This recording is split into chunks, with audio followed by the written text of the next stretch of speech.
Hello class, my name is Juan Davila and I will be reviewing the first 90 pages of the book Mosquito Empires, Ecology and War in the Greater Caribbean, 1620-1914.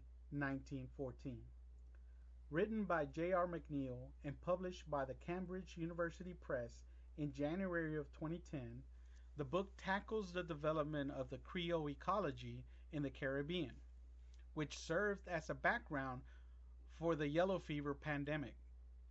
This book will also show how the pandemic reshaped the geopolitical stance of the empire that came to conquer and settle it. The University of Cambridge Press, the publisher, has been led by a team of 18 senior members of the university since the year 1698, ensuring that its content meets the rigorous academic standard issued by the university.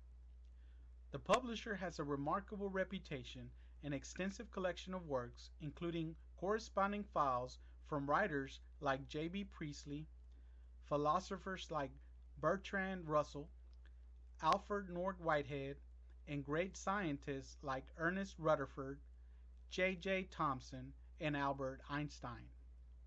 Heralded as the oldest university press in the world, it has published over 50,000 titles from authors from over 100 countries, and titles like the Book of the Common Prayer and the King James Version of the Bible. The author, J.R. McNeill, is a professor of history from the University of Georgetown in Washington, D.C.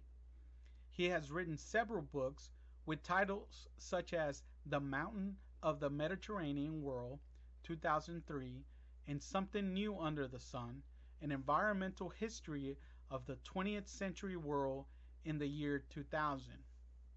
He won the prestigious Albert J. Beveridge Award from the American Historical Association in the year 2010.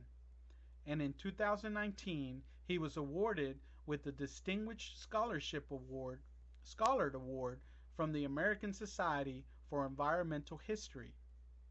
The book, The Mosquito Empires, first cuts through the variables that affect the yellow fever and malaria, including differential immunity, rural and urban population, forced immigration, climate change, and deforestation, as crucial factors in the development of the yellow fever. The sugar plantations and subsequent slave trade, constant warfare, are then linked to show how the conditions of the vector, in this case the mosquito, improved as a result of the changes brought out from the colonization, settlement, and war from the competing European states. Chapter 3 analyzes the difference between European methods and African or indigenous medical practices utilized at the time, with a special emphasis on the so-called Jesuit bark, quinine, as a prophylactic and in some cases miraculous cure. Here, McNeill admits that his arguments about his medical discussions are not up to the standards of historical professors, which echo some of his critics like Molly A. Warsh, of which she states, quote, McNeill's conclusions about the role of yellow fever and malaria in determining the outcome of specific engagements is in large part informed speculation. Nevertheless, the sources that he utilizes are extensive and in some cases take up to half the page of the book. Anywhere from an anonymous letter from 1699 to an entry from Thomas Gage's journal, which supports the argument that Gage encouraged Oliver Cromwell's grand strategy from the Caribbean, is vast in scope and in length.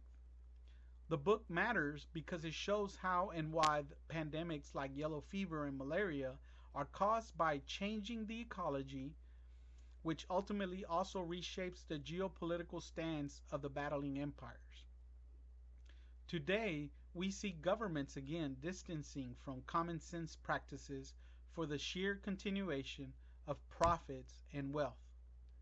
Overall, his writing method is page-turning, easy to read, and enjoyable. Thank you.